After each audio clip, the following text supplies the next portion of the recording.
The Guyana Rice Development Board recently held its annual Open Day exhibition as part of Agriculture Month 2018 at its rice research station in Burma, Maikoni. There, persons had a first-hand view of what takes place at the research station, progress made, and some of the plans the GRDB has for the development of rice. The Open Day exhibition gave not only farmers but also other stakeholders and students an insight on the research center's operations. Chief Scientist at the Research Center, Dr. Mahindra Prasad, said that the exhibition was designed to provide stakeholders with information that would be useful to them. We have the Agronomy and Soil Department addressing issues of soils and agronomic practices, nutrition, fertilizers, and so on. We have Pest and Disease, the Entomology Department, all pests of rice, and you'll see it in the different booths that we have set out here. The pathology department, which deals with all the diseases that affecting rice and coming up with management practice. We have seed production, involved in production of high quality seeds for the farmers. We have value added department, extension department, which is the technology transfer arm of the resource, the board. We have marketing, shipping, logistics, all the various departments of the board have showcased what they're doing here. So just, as I said, to give the stakeholders a general idea of what's happening and then interact with the scientists and all other stakeholders here. Dr. Prasad outlined how beneficial the exhibition was to farmers for improving rice production. This is critical since Guyana continues to find new markets for rice exports. So a farmer here would have a first-hand view, an opportunity to see what research has been conducted, newer technologies, have advice from the various technical departments of the board, how they could improve themselves, what's new, on all aspects of rice, and it's up to marketing and trade. So the entire board has been showcased here, along with the input suppliers. So it's the best possible spot at a given day for a farmer to interact, to get information, and also to get help if he needed. GRDB's General Manager Nizam Hassan said that the Open Day exhibition gave the farmers a sense of appreciation for the amount of effort used to develop new rice varieties. When we speak about we released a new variety, we developed a new variety, that was explained, the entire process was explained. So farmers can have an appreciation of what variety is, how a variety came about, what are the efforts, what is the timeline, because sometimes you take as much as 4 years before you actually get a variety to release. And it's not, when we're doing our research work, it's thousands of lines are being researched for different things, and then it's just one variety that stands out that has all the qualities. Speaking about productivity, one of the key components of the research station is varietal improvement. That is, to develop new rice varieties and improve productivity at the farm level. This is what the GRDB's Agronomy department is responsible for. What happens in the agronomy department is the plant breeding department, which most individuals would view as the nucleus of the rice research station. When they have what we call the candidate varieties, they will pass these varieties over to us, and what we would do, we would conduct various trials at various locations. We would do something we call herbicide screening, and it is to get an idea of how effective a particular herbicide is against a particular weed, so we can make we can advise the farmers, okay, this is a herbicide to use at what particular rate, when is the best time to apply the herbicide and so on, so you can get the best results. English explained that the department is now able to conduct soil tests to improve farmers' crop production. And soil testing plays a very, very big part because it can pinpoint specific deficiencies, it can pinpoint if there's too much of a particular nutrient, if there is a toxicity with some micronutrients and so. So we have that at our disposal, so we're able to better advise the farmers. It's not just a case where we look at the response of a particular nutrient to the crop, but we can take the sample, because we have our technicians, we go into the field, we take the sample, we prepare the sample, and there's an arrangement at the moment with a private individual and the Guyana Rice Development Board, where farmers can have their samples being sent to Florida at a very minimal cost. So we're able to pinpoint if there are deficiencies and so on, so we can better advise the farmers. Yielding the most from any field of crop cannot be achieved if they are hampered by pests. At the exhibition, persons were sensitized to the various pests and how to effectively deal with them. Caterpillars, snails, water weevil, leaf miner, and paddybugs are among the most common pests that destroy rice fields. However, entomologist Dr. Vivian Baharali speaks of a newcomer, the plant hopper. The plant hopper is an emerging pest. It has caused some concern over the last season, so we're putting a lot of emphasis in highlighting the insect, what it looks like, what it does, and the kind of damage that it can do. And at the same time, tell the farmers how best they can manage this pest. It's an insect where both the nymphs, the young ones, and the adults feed from the stem of the rice plant. And if it's not controlled early, the entire rice field can be burnt down, because that's the kind of damage that they do. First, the plants become stunted, then the plants become yellow, then the plants become brown, which is the burning effect. And once the plants become brown, there is no recovery to that. And we're noticing that they're present almost everywhere, but there is no actual harm at the moment. But because they're present, and they're present in large numbers, there is a potential that they can become a serious pest.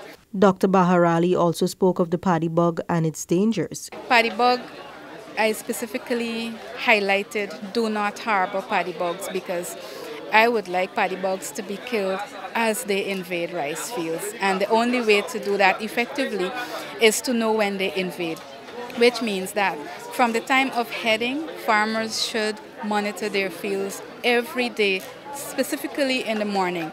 So if bugs are present there in the morning, it means that they would have invaded the evening before. So by the afternoon of the same day, they should be killed. When paddybugs invade, they invade by the thousands, sometimes by the millions. They come from way beyond the rice cultivated areas, south of the fields, and they fly north against the wind towards rice fields. However, there are remedies to counter those harmful pests. Dr. Baharali had some advice for the farmers. So we also have on display different types of contact insecticides and different type of systemic insecticides, and we're specifically asking farmers to rotate among the different types. Don't use one all the time. Try to use different insecticides at different times of spraying, and knowledge on what to spray when is very, very, very important. At the exhibition, GRDB was promoting the use of rice flour in products that can be manufactured and sold commercially. They came up with a blend that sees the use of 20% rice flour mixed with 80% wheat flour. Researcher at the Post-Harvest and Value-Added Department, Narita Singh, explains. We came up with a blend that we know Guyanese would accept in products that we can produce. So here we have a variety of products, breads, slaw, cakes, all made with a specific blend of rice and wheat flour. GRDB's head said that the feedback from persons who have tested the rice flour-based products has been great. Once we continue our work, we know that the products are as good and as tasty as any other product made even with 100% wheat flour. Other work is being done in terms of the shelf life of the product and other kinds of research work. Of course, we'd also do work in terms of, let's say, the nutritional value, because there are benefits from using rice flour as against wheaten flour, especially with persons who have the celiac disease and are gluten intolerant. Rice flour can pose as an excellent alternative as against wheaten flour. So this work has started. We intend to accelerate our efforts towards research in downstream processing and value-added products made using rice as an ingredient. He is confident that in the long term, the use of rice flour can only have positive spill-offs for Guyana. Well, in the long term, definitely it will have a positive effect, because of course, we produce rice here. We export so much of our production. So definitely it would have that economic advantage for Guyana, in the sense that more rice, let's say this expands and go bigger in a few years, then more rice will have to be produced, because then you need rice also to be converted into flour. It creates an entire industry. It expands on the value chain, because you'd have to have its own services to support the production of rice flour. Then you have to blend the flour with rice and wheaten flour. Then you have to do so much work to get the product out, to promote the product. It can only be positive for our country. Singh also shared similar sentiments. So we're promoting the use of rice because we import a lot of flour. We import all our wheat flour and we export over 75% of rice. So if we can use our rice, and by making these products, we're adding value to rice. And adding value to rice would add value to those bakeries that are going to produce these products, which will in turn add value to the millers that are going to mill the rice, and then to the farmers who produce the rice. So it's all about adding value to rice. By next month, Singh said that they will provide the Guyana shop with a quantity of the rice flour to put on their shelves. We hope to put small quantities on the market through the Guyana shop. So GSA is going to package it, and then we're going to put it on the shop to see how Guyanese respond to the rice flour. Fortunately, not only farmers were previewed to the exhibition, a number of students from the University of Guyana, Guyana School of Agriculture, among a number of secondary and primary schools were at the event. The students were shown various techniques for farming rice and byproducts that can be made from rice flour. Monea Lobert from the Guyana School of Agriculture, GSA, described it as an amazing experience since she was able to see firsthand some of the things being taught in the school. The breeding booth, where they tell you about the crossbreeding and about the new varieties. I find that very interesting, and the teacher telling us how they do it, and also it's really amazing because everything that we do here is towards the development of Guyana, and I really am towards that, developing Guyana more. When we hear and we see and we learn, and also we can put it into practice. So and when they teach it in the classroom, we can know what they're speaking about, and also when we go into the field, we can apply it, and it's amazing. I'm really gaining a lot of knowledge. Another GSA colleague, Amalika Gomes, shared similar sentiments.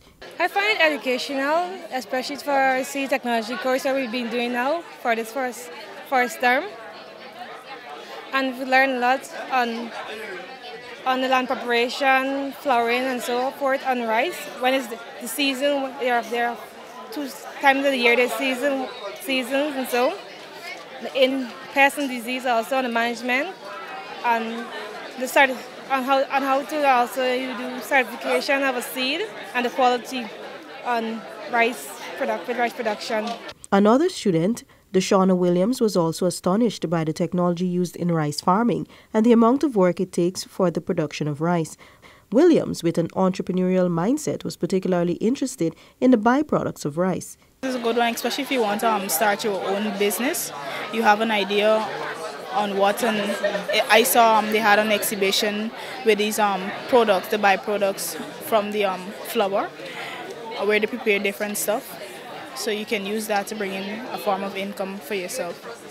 Belladrum Secondary School 5th form student Carmelita Ward said the knowledge gained from the exhibition will play a big role in preparations for the upcoming Caribbean Secondary Education Certificate Examinations, CSEC. Because I will be writing the agriculture for CXC, and it helped me a lot to come to this fair to understand the different types, different techniques in rice, and the different machine that you use to cut rice.